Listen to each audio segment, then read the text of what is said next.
Saudi আরবের সাথে মিল রেখে ফরিদপুরের আলফাডাঙ্গা ও বোয়ালমারী উপজেলার 10টি গ্রামে পবিত্র ঈদ উল ফিতর উদযাপন হয়েছে।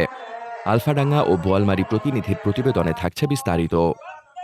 ৩০ মার্চ রোববার ফরিদপুরের বোয়ালমারী উপজেলার সহস্রাইল দায়রা শরীফ, রাখালতলী ও মাইটকুমরা মসজিদে 3টি জামায়াত ঈদের নামাজ আদায় করা হয়। সকাল 8:30 থেকে শুরু হয়ে 10:30টার মধ্যে পর্যায়ক্রমে জামায়াত শেষ হয়। ঈদের নামাজ শেষে মুসল্লিরা একে অপরের সঙ্গে কোলাকুলি ও শুভেচ্ছা বিনিময় করেন। ২৯ মার্চ শনিবার রাতে সৌদি আরবে ঈদ উল ফিতর উদযাপনের ঘোষণা আসার পর ফরিদপুরের এসব গ্রামের মুসল্লিরা ঈদের জামায়াতের সময়সূচি নির্ধারণ করেন। সরেজমিনে ঘুরে দেখা যায়, বোয়ালমারী উপজেলার শেখর ও রূপাপাত ইউনিয়নের 6টি গ্রাম এবং আলফাডাঙ্গা উপজেলার ধলাইরচর গ্রামের কিছু ধর্মপ্রাণ মানুষ দীর্ঘদিন ধরে মধ্যপ্রাচ্যের চাঁদ দেখার ভিত্তিতে রোজা পালন ও ঈদ উদযাপন করে আসছেন। এরা সবাই ভারতের পশ্চিমবঙ্গের কলকাতা মির্জা খিলপীরের তরিকাপ্রাপ্ত চট্টগ্রামের রাঙ্গুনিয়ার হজরত ইয়াসিন আলী রহমাতুল্লাহ আলাইহি পীরের অনুসারী।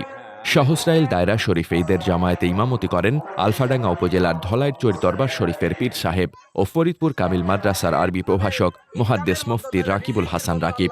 নামাজে অংশ নেওয়া আলফাডাঙ্গা সরকারি ডিগ্রি কলেজের সহকারী অধ্যাপক ও বোয়ালমারীর কাঁটাগড় গ্রামের বাসিন্দা মোহাম্মদ মহিদুল হক বলেন, আমাদের পূর্বপুরুষরা ভারতের কলকাতা মির্জা খিলপীরের অনুসারী ছিলেন, তাই আমরা সৌদি আরবের সাথে মিল রেখে রোজা ও ঈদ পালন করি।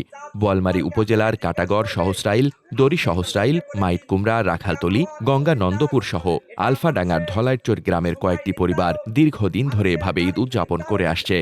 নামাজে অংশগ্রহণকারীদের জন্য সহস্রাইল দায়রা শরীফ মসজিদ কমিটির পক্ষ থেকে খাবারের ব্যবস্থা করা হয়। এতে উপস্থিত মুসল্লিরা তৃপ্তির সঙ্গে খাবার গ্রহণ করেন। ধলাইরচর গ্রামের বাসিন্দা আবু বক্কর সিদ্দিক জানান, সৌদি আরবের সাথে মিল রেখে আগে আমরা ধলাইরচর মাদ্রাসা ঈদগাহ ময়দানে ঈদের জামায়াত করতাম। তবে আমাদের ইমাম অধ্যক্ষ আব্দুর রহমান মারা যাওয়ার পর সেখানে আর জামায়াত হয় না, তাই আমরা এখন বোয়ালমারী সহস্রাইল দায়রা শরীফে এসে নামাজ আদায় করি। ফরিদপুরের এই এলাকাগুলোতে একদিন আগে ঈদ উদযাপনের এই ঐতিহ্য যুগের পর যুগ ধরে চলে আসছে। মুসল্লিরা মনে করেন এটি তাদের ধর্মীয় বিশ্বাসের একটি গুরুত্বপূর্ণ অংশ, যা ভবিষ্যতেও ধরে রাখা হবে। মোহাম্মদ শামীম রেজা, দৈনিক খোলা চোখ। আপনার স্বপ্নের যাত্রা হোক ফ্লাই ইনফিনিটির সাথে।